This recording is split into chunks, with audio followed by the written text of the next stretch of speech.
सगळे बाल गोपाल सुंदर प्रकारे नाचू लागलेत बघा ना.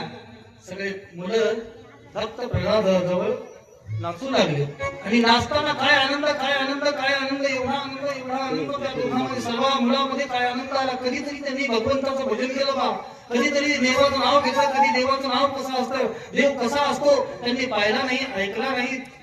आणि असा जो देव आहे त्या देवाच्या नावात एवढी ताकद आहे, तर मग त्या देवात किती ताकद असेल. असे प्रत्येक विद्यार्थी, प्रत्येक बालक त्या भक्त प्रल्हादाला विचारतो, प्रल्हादा सांग ना म्हणले किती गोड नाव आहे देवाचं. हो नारायण नारायण नारायण नारायण नारायण नारायण सारखा जप सगळ्यांचा चालू आहे. तेवढ्या शंडा मर्क येतात, येऊन पाहतात. म्हणले आता ही केस आपल्या हातात राहिलेली नाही, ही केस आता म्हणले हायकोर्टात पाठवा लागते. हायकोर्टापेक्षाही मोठं सुप्रीम कोर्टात केस पाठवा लागते. म्हणजे आता काय करणार आहे, धावत धावत गेले, महाराज तुमचं लेकरू तुमचं मुलगा बिघडलंय. म्हणजे काय झालंय बघा ना. म्हणलं त्या शाळेत येऊन काय करतंय तुमचं बाळ, तुमचं बालक बघा काय करतंय. तेवढं भिंड कशी कोणी पाहिलं, धावत आले. आल्यानंतर सगळे मुलं नाचू लागले, उड्या मारू लागले, गाऊ लागले.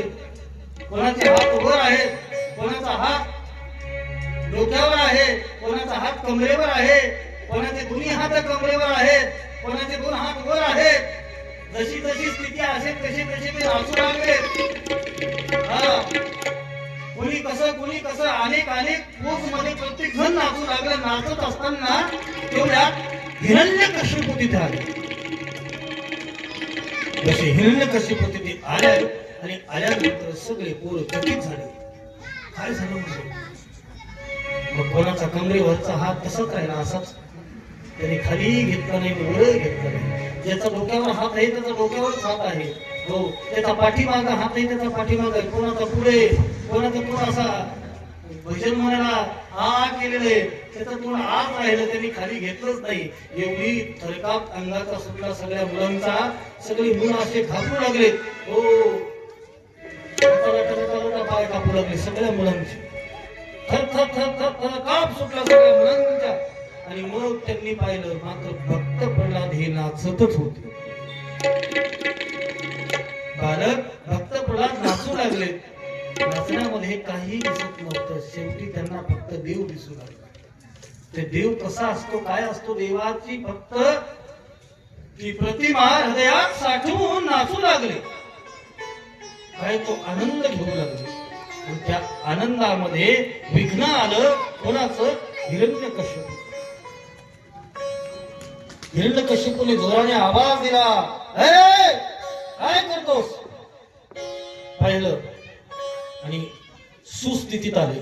स्वस्थितीत आल्यानंतर तटस्थ उभे राहिलेत. म्हणले आता तुला जिवंत ठेवता येणार नाही. मग काय केलं महाराज, ऐका. उकळत्या तेलात भक्त प्रल्हादाला सोडलं. भगवंताचं नाव मुखात आहे, तरीही देवाने तिथे संकटातून सोडवलं.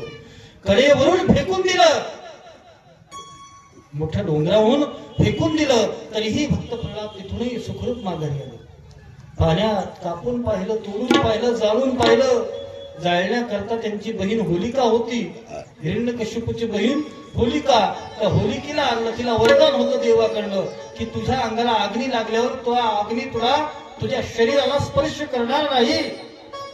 त्या तुझ्या शरीराला अग्नीचा कुठलाही स्पर्श होणार नाही. ती आली मोठी चिता तयार केली. त्या चितेवर बसवलं. लाकडं टाकली, एकावर एक लाकडं टाकली, तिच्यावर बसवलं. आणि तिच्या मांडीवर कोणाला बसवलं,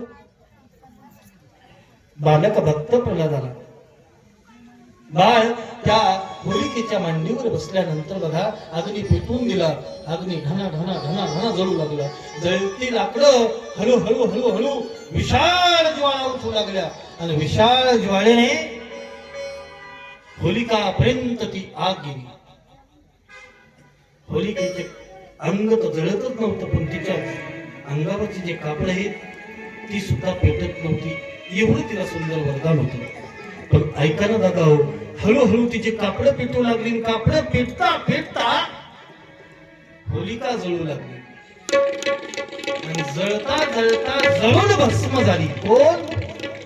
होलिका. म्हणून आपल्याकडे त्या होलिकेला काय म्हणतात?